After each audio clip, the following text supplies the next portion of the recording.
Sir ನಮಸ್ಕಾರ. ಇದೊಂದು property ಡಾಂಬರ್ ರೋಡ್ಗೆ ಅಟ್ಯಾಚ್ ಇರುವಂಥ ಪ್ರಾಪರ್ಟಿ. ಒಳಗಡೆ ಹೋಗ್ತಿದ್ದೀನಿ. ಒಂದು 1.5 ಎಕರೆ ಅದ, ಇನ್ನೊಂದು ಒಂದು 3 ಎಕರೆ.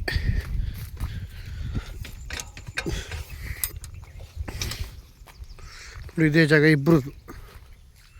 ತುಂಬ ಚೆನ್ನಾಗಿದೆ. ಮಳವಳ್ಳಿ ತಾಲೂಕು ಸೇರಿರುವಂಥ ಪ್ರಾಪರ್ಟಿ ಇದು.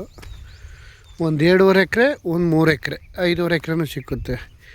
ಇವರು 2.5 ಲಕ್ಷ ಹೇಳ್ತಾರೆ ಕುಂಟೆ. ಸ್ಲೈಟ್ಲಿ ನೆಗೋಷಿಯಬಲ್ ಆಗುತ್ತೆ. ಆ 3 ಎಕರೆಯವ್ರು ಸ್ವಲ್ಪ ಕಡಿಮೆ ಹೇಳ್ತಾರೆ. ಇದು 2.5 ಎಕರೆ ಇರೋರು ಫೆನ್ಸಿಂಗ್ ಆಗಿದ್ದಕ್ಕೆ 2.5 ಲಕ್ಷ ಹೇಳ್ತಿದ್ದಾರೆ. ಸ್ಲೈಟ್ಲಿ ನೆಗೋಷಿಯಬಲ್ ಆಗುತ್ತೆ. ಜಾಗ ತುಂಬ ಚೆನ್ನಾಗಿದೆ. ಒಳ್ಳೆ ಬ್ಯೂಟಿಫುಲ್ ಲೊಕೇಶನ್. ವ್ಯೂ ಎಲ್ಲ ಚೆನ್ನಾಗಿದೆ. 2.5 ಎಕರೆ ತಗೊಂಡ್ರು ಓಕೆ, ಇಲ್ಲಾಂದರೆ 5.5 ಎಕರೆ ತಗೊಂಡ್ರು ಓಕೆ. ಡಾಂಬರ್ ರಸ್ತೆಗೆ ಅಟ್ಯಾಚ್ ಇರುವಂಥ ಪ್ರಾಪರ್ಟಿ. ಬೆಂಗಳೂರಿಂದ ಒಂದು 80 ಕಿಲೋಮೀಟ್ರ್ ಆಗುತ್ತೆ ಇಲ್ಲಿ. ಜಾಗ ತುಂಬ ಚೆನ್ನಾಗಿದೆ.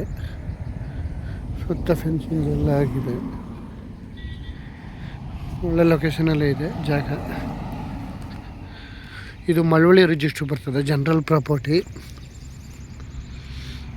ಬಸ್ ಗೀಸ್ ಎಲ್ಲ ಹೋಗ್ತದೆ, ಬಸ್ ರೋಡೇ.